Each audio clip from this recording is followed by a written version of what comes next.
The day started well at the judicial headquarters, complete with the president of the Uganda Law Society, Ssemakadde, issuing a warm welcome to Chief Justice Alfonse Owiny-Dollo, to whom he introduced the members of the Society cabinet. This was at the annual New Law Year, marked by a ceremonial guard of honor mounted by the police and lawyers. Such was the scene that the Minister for Justice and Constitutional Affairs, Norbert Mao, expressed gratitude towards the presence of the members of the Uganda Law Society at the event. We had had threats that you were not going to come. You don't know how happy I was to see you. And I thank you for leading the troops here. These disagreements are healthy. But beneath the exchange of the pleasantries, there was a storm brewing. The first sign that this would be a troublesome event was first sent by the Deputy Attorney General, Jackson who rather politely showed concern at the existing animosity between the bar and the bench. We have instances where members of the bar openly attack judicial officers. I appeal to all members of the bar to exercise a level of professionalism amongst themselves. Hell broke loose after it turned out that Ssemakadde would not deliver his speech at the New Lawyer event, given that protocol-wise the Chief Justice had taken the floor after the speeches from the Chief Registrar, Sarah Langasiu, Kafuzi and Mao. Aware of this, Ssemakadde approached Owiny-Dollo on the podium midway through his speech in what turned out to be an appeal about what he regarded as an oversight, but it was not. The President of Uganda Law Society, in his typical way, is invading my space and saying he is embarrassed. He has not been asked to come and speak. I'm not in charge of protocol, so I don't have an answer for you. After this, Owiny-Dollo, at the tail end of his remarks, revealed that he had actually ordered that the president of the Uganda Law Society be prevented from delivering his speech. I think only a fool, and I really mean it, somebody insults you, degrades you, dehumanizes you, and then he comes to your compound and say, it is business as usual. It is not. But you can make it business as usual. I've spoken about this. So I am the one who said the president of Uganda Law Society, called Ssemakadde, will not speak in the judiciary function. Nobody else.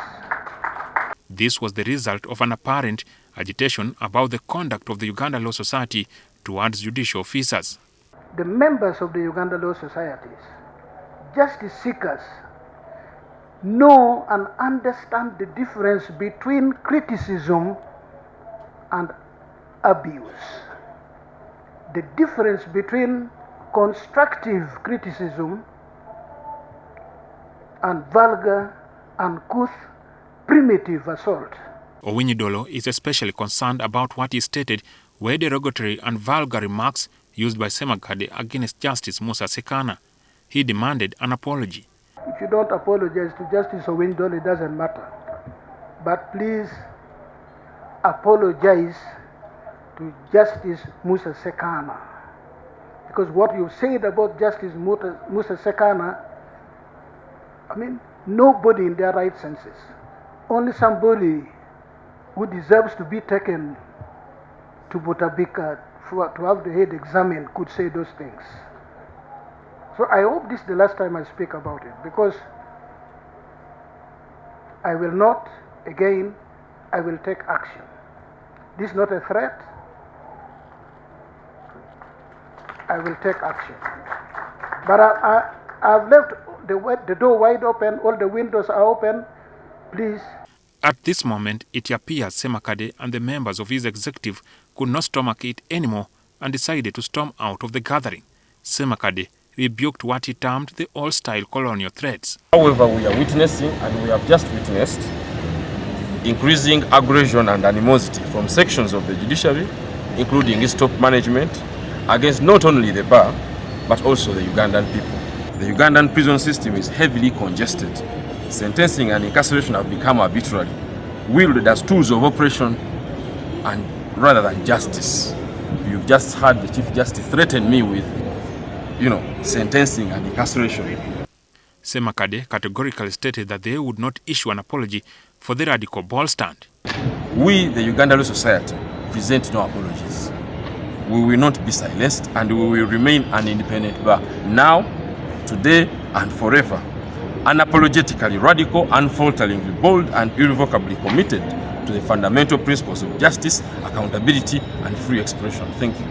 Prime Minister Robin Anabanja, who was chief guest at the event, called on the judiciary to ensure justice is delivered to all by the expanding judiciary.